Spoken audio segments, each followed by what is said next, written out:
me by the time I'm done tonight is what profession has had it the worst during the pandemic? And I think you'll agree with me that it's prostitution. Now stick with me.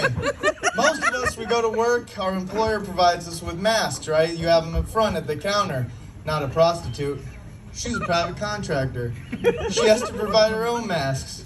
Bring them to the corner with her. Cut a little hole in it, he does his thing, she wipes up, gotta put on a fresh mask. And heaven forbid she forgets them at home, or she runs out, she's gotta go across the street to the gas station and buy one for $2. That's a 10% price cut. It's ridiculous. Ladies, I think the reason that guys think about stuff like that is because there's no market for us. There's no market for, no one's paying $20 for this. You think I'd be here? I'd be on the corner. My jaw muscles would be way too big. You wouldn't understand me. I'd sound like Arnold Schwarzenegger gargling marbles like, but I wouldn't need to talk because I'd have a little fishbowl. And I'd have a little sign that says, put your $20 in the fishbowl. Do we have any smokers in the house tonight? Any cigarette smokers? Oh, no. Smoking is the most disgusting, delicious habit in the world. Now, I'm kind of a hypocrite, guys, because I don't blame TV or video games for like gun violence or physical violence, but I do blame the advertisements I grew up with for smoking.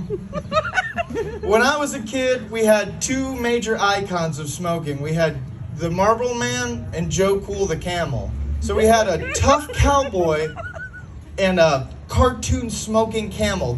Tell me that shit wasn't designed specifically to target me. And then, if your parents were smokers and you were a good boy or girl, every couple of months, you'd get free shit in the mail. It's like smoking Santa. Like, does anybody remember the plaid marble sleeping bag?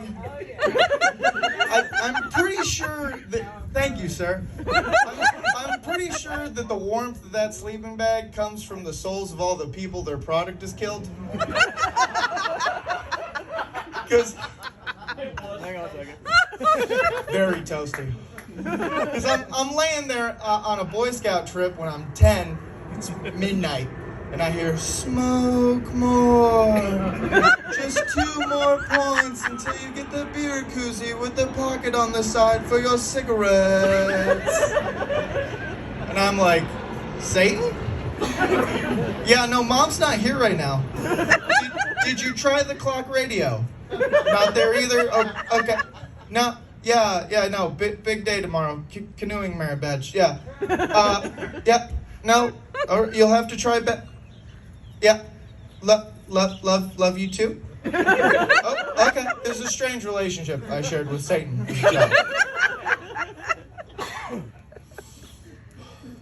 But the king of the free swag had to be Joe Cool, right? Joe Cool the Camel. Let me tell you how fucked up my relationship was with this guy. It ruined my first relationship. I went to visit my father one summer, and we went to the beach. Him and his friends and their kids, and their oldest daughter was my first crush. And she was a tall, blonde girl. She was very pretty, but she was feeling me too, right? Just like picture all this, but like shorter, chubbier, wearing like the finest swim trunks you could buy from the boys' husky section of Kmart. Thank you again, Grandma. And we're running around having a good time, knocking over other kids' sandcastles because we're little bastards. And we take a break and we go back over, and this girl has the nerve to pick up my Joe Cool beach towel. So, of course, I did the right thing. I fucking Spartan kicked her off the cooler and took her fucking top. Gotta show that bitch who's boss, right? I think the problem with smokers, though, is we were born in the wrong generation, right? Like, there used to be a time where you could smoke inside, you could smoke at work. Not anymore. Not anymore. You're relegated to the outside adult timeout corner. It's the first cold, rainy day of the year, and you're looking in at your coworkers who don't share your super healthy, cool habit. And like normally you like these people, but you wouldn't care if they died in a fire right now, because hey, I'm outside. Fuck you. I'm safe. You're not. And you just hate them, and especially the hot, basic white chick from finance. Every place you've ever worked, if you know it or not, has a super basic white chick who works in finance, who has a normal name, but it's spelt super weird for some reason. There's like a comma and a hashtag in there. You don't understand why until like after a couple of drinks at the Christmas party, and you find out that it's because some islanders decided to fuck with their parents on their honeymoon cruise. This pronunciation means ocean serenity.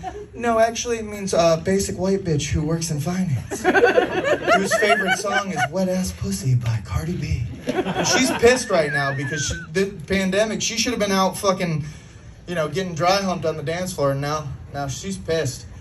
She's half right though, because Wet Ass Pussy, or WAP, is not the best song ever, but the radio edit version is. If you don't know what the radio edit version is because you're like me and you don't listen to the radio until your phone dies, the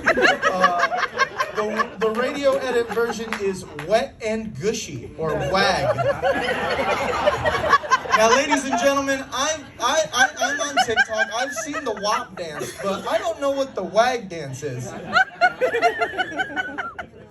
But I believe I have an idea, and I feel like it's probably the female equivalent of the helicopter dick, which is pretty exciting. It's the holy grail of dances. Picture it, ladies, you're just standing at the foot of the bed, just like wag, wag, wag. It's great. But you have the benefit of us men having gone through it already. We've walked so that you can run. And we found the pratfalls. Like, for example, ladies, you should know this. Just like any well-endowed gentleman will tell you, you might want to watch out if you got a little bit more going on. Like, it's a little dangerous to do the wag dance. Like, if you look like Arby's roast beef, probably not for you. If your shit looks like a basset hound ears, do not do the wag dance. It's a good way to end up with a bruised thigh and a busted lip. Don't do it. Don't do the wag dance. I feel like... Yeah, thank you. You guys are great. Thank you so much. This is my second time doing this, and I've been drinking since Thursday, so fuck it. I feel like the reason we haven't gotten 100% through the pandemic, though, is because we haven't tapped into our last major resource. And I'm talking about late night insomniacs. And I'm not talking about you fucks that watch a few too many episodes of Arrow on Netflix. I'm talking about basic cable watching. It's 4 a.m. I'm on my third bottle of bourbon. My ex-wife hasn't let me talk to my kids in 2 weeks, and I'm ready to fight or fuck something. Those are the kind of people we need.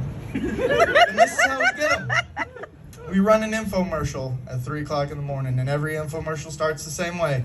In the Arms of an Angel by Sarah McLachlan. In the arms of an angel. Yeah, I'll sing too, motherfucker. In the arms of an angel. And up pops the screen. It's Dwayne "The Rock" Johnson. He says, "My name is..." It doesn't matter what my name is. Oh, some people got that joke. Good. That is a 98 reference. He says, "It doesn't matter what my name is. What matters is we know that this pandemic has gotten out of control, and just for $1 a day, you can help us beat the coronavirus." And then the song will play on. We want all of them involved, so at the end of the song, he'll come back on the screen. He'll say, "Okay, so look, this is the real deal. The U.S. government has agreed that if you get on board with our corona relief plan, all of your back alimony and all of your back child support forgiven by the U.S. government." That's the kind of motherfucker we need. Because that's the guy that'll be out on the street corner bright and early the next morning with his little sign and his little fishbowl screaming at motherfuckers like, hey, motherfucker, Miss McLachlan says we got shit to do. And he'll do that all day long. And as sun falls, or sunset, you know what I mean. When it gets dark, he'll check his little fishbowl, and he'll have made about $20. And I'm here to tell you tonight, ladies and gentlemen, he's going to do the right thing with that $20. He's going to walk across the street, and he's going to hand it to a nice young lady, and she will ask him if he will give her just $2 extra so she can go to the gas station and get a fresh mask. I'm Rich Henry.